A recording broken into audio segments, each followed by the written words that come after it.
এদিকে 2023 সালে শেষ হওয়ার কথা থাকলেও এখনও চলছে সিলেট ওসমানী আন্তর্জাতিক বিমানবন্দরের দ্বিতীয় টার্মিনালের নির্মাণ কাজ। বাড়েনি আন্তর্জাতিক ফ্লাইটের সংখ্যাও, যার ফলে প্রবাসীদের পড়তে হয় ভোগান্তিতে। বিস্তারিত জানাতে সেখান থেকে যুক্ত হচ্ছেন আমাদের প্রতিনিধি নাজাত আহমদ পুরকায়স্থ। নাজাত, বেশ কয়েকটি ভোগান্তির বিষয় কিন্তু উঠে এসেছে সিলেট ওসমানী আন্তর্জাতিক বিমানবন্দরকে নিয়ে। এই বিষয়ে আপনি কি জানাবেন আমাদেরকে? হ্যাঁ, আপনি যেমনটি বলেছেন, সিলেটের যে ওসমানী আন্তর্জাতিক বিমানবন্দর, সিলেট যেহেতু একটি প্রবাসী অধ্যুষিত এলাকা, সিলেটের মানে প্রবাসীরা কিন্তু ওসমানী আন্তর্জাতিক বিমানবন্দরকে কেন্দ্র করে কিন্তু আসা যাওয়া করেন।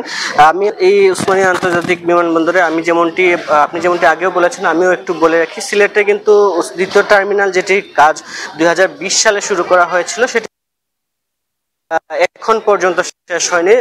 রানওয়ে সম্প্রসারণ, তারপর হচ্ছে টার্মিনাল সহ সব মিলিয়ে কিন্তু যে দ্বিতীয় টার্মিনালের কাজ এখনো রয়েছে।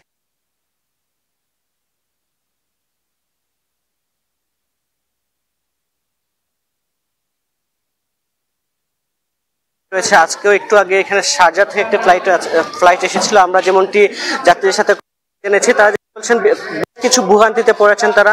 এর মধ্যে একটি হচ্ছে যে লাগেজের মধ্যে যে একটি সমস্যা রয়েছে, লাগেজ পেতে বা লাগেজ যে ভেঙে যায় এমন একটি সমস্যা রয়েছে। একই সাথে স্ক্যানিং বা কাস্টমসের স্ক্যানিং করার সময় একটি ভোগান্তিতে পড়তে হয় তারা।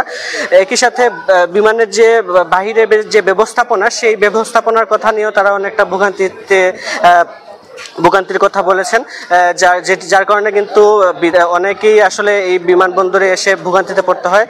প্রশাসনের সাথে আমি কথা বলেছি, প্রশাসন যেটি বলেছে, তারা কিন্তু দ্বিতীয় টার্মিনালে কাজ করছে।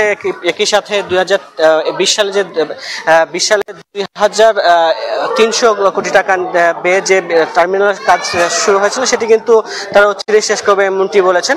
এটি হলে কিন্তু বিমানের যে আন্তর্জাতিক মান, সিলেট আন্তর্জাতিক বিমানবন্দরে, সেটি কিন্তু বাড়বে। একই সাথে যে বিমানে যে যাত্রীদের দুর্ভোগ, সেটি কিন্তু কমে যাবে। সব মিলে এই ছিল আমার কাছে সিলেট থেকে যে সর্বশেষ খবর।